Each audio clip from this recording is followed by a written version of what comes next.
क्या नाम है जी?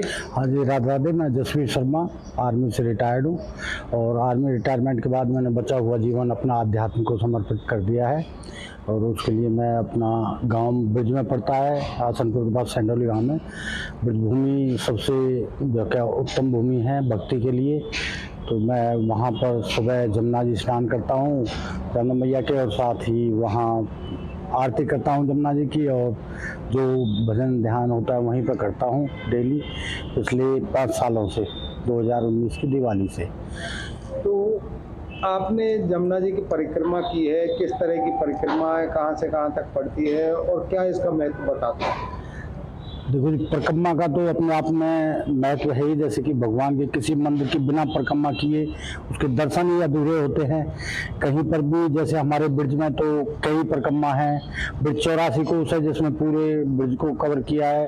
उसके बाद हमारी गोवर्धन की परिक्रमा है 21 कोस की, उसके बाद हम 21 किलोमीटर की, और उसके बाद हमारी वृंदावन की परिक्रमा है, नंदगांव की है, बरसाने की है। इसी तरह से मेरे को वहाँ बैठे बैठे कोई ऐसी जो क्या भगवान की उससे जो क्या मेरे को ऐसा विचार आया कि भाई जमुना मैया जो ब्रिज में यहीं से प्रवेश करती हैं आसनपुर से, तो जमुना मैया की परिक्रमा कोई नहीं देता है। तो मैंने सुना नहीं, संत लोग देते हैं। वैसे संत लोग जो पूरी जमुना के देते हैं वो तो देते हैं जमुनोत्री से और जो क्या इलाहाबाद तक, जहाँ संगम पथ तक।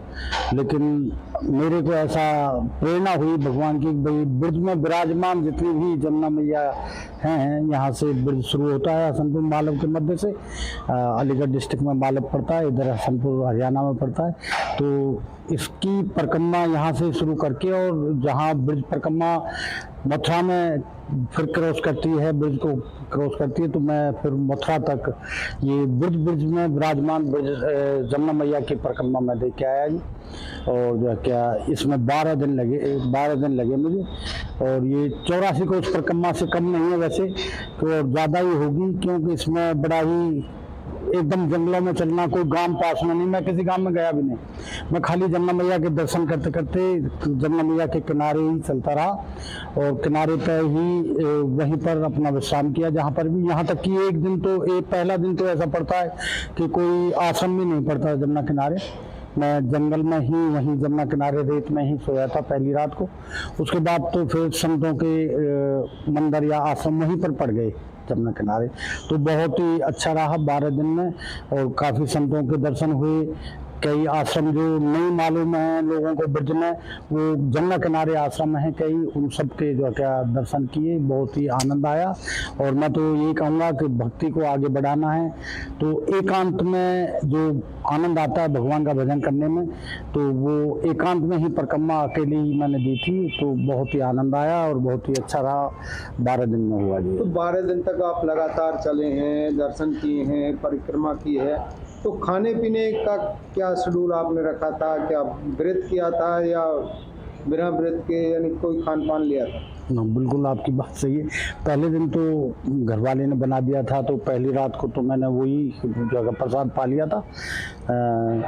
और उसके बाद जो संत आश्रम पे, वहाँ पर मैं जो बनता था भेंट उनको दे देता था। वो मानते नहीं थे, प्रसाद बनाते थे, तो भेंट दे देता था उनको जो भी मेरे से बनता था।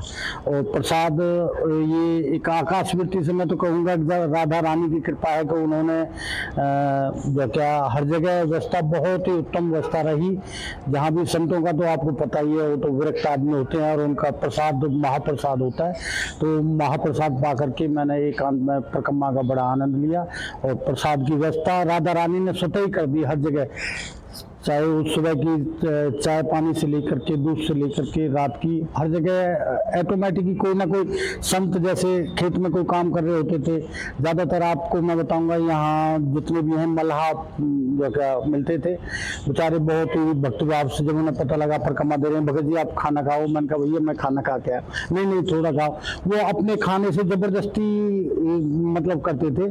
हालांकि मैं ऐसा पाया नहीं, लेकिन फिर भी 1-2 जगह हुआ तो मैं उनके बच्चों को दक्षिणा के रूप में, ऐसे ही आशीर्वाद के रूप में कुछ दे देता था, ताकि मुझे ये था कि भाई किसी का खाना ठीक नहीं होता, परिक्रमा में किसी का प्रसाद पाना है तो उसको थोड़ा दान देना चाहिए, ये था। और लोगों से क्या अपील करेंगे? और लोगों से मैं अपील नहीं, मैं तो ये तो एक देखो आध्यात्मिक प्रेरणा थी मेरे को जमुना मैया की। मैं कहूँगा अगर आप कर सको तो इस कलयुग में जो यमुना जी का जितना प्रदूषण ये फैला रखा है, जिसको हम कहते हैं भौतिक दृष्टि से, इसको कम करें और जमुना मैया को स्वच्छ बनाएं, जिसके लिए स्वच्छता अभियान भी चला रही है हमारी सरकार भी चला रही है, लेकिन उसका रिजल्ट इतना प्रभावित नहीं हो रहा है साहब। जितना भी कोशिश करते हैं, संत लोगों ने इतना 2016 में यात्रा निकाली थी, वृंदावन से गए थे, वहाँ तक संसद तक गए थे, और उस टाइम भी, और उसी के बलबूते पे हमने सरकार को बदला था संतों ने, और संतों का ये विश्वास है कि ये सरकार काम करेगी, अपनी बीजेपी सरकार और कर रही है, इसमें कोई दोहरा नहीं है। यहाँ सिर्फ अड़चन ये आ रही थी दिल्ली की, और दिल्ली ही मेन प्रदूषण कर रही है साहब, और दिल्ली में सरकार नहीं है हमारी बीजेपी की, ये एक दुर्भाग्य है। और जो है क्या, मैं ये अपील करूंगा कि दिल्ली में अगर सरकार हमारी बन जाए, बीजेपी की बन जाए, तो एक आध्यात्मिक सरकार होगी, और जो है आध्यात्म को बढ़ावा मिलेगा, और हमारी जमुना की सफाई होगी, स्वच्छता होगी। यही मैं अपील करूंगा कि जितना हो सके जमुना मैया को स्वच्छ रखें। स्वच्छता रखने के लिए हमें सफाई करने की जरूरत है, हम गंदगी ना डालें उसमें, गंदगी ना डालें तो स्वतः ही इतनी स्वच्छ है कि आज से 30 साल पहले हम जब नहाने जाते थे, हमारे तो हसनपुर में है जमुना जी, तो वहाँ सिक्का डालते थे दान के लिए, 5 का सिक्का उस जमाने में होता था, 10 का सिक्का, वो बिल्कुल साफ ऐसे साफ दिखता था जमुना मैया में, जैसे आज गंगा जी में आपको दिखाई देगा।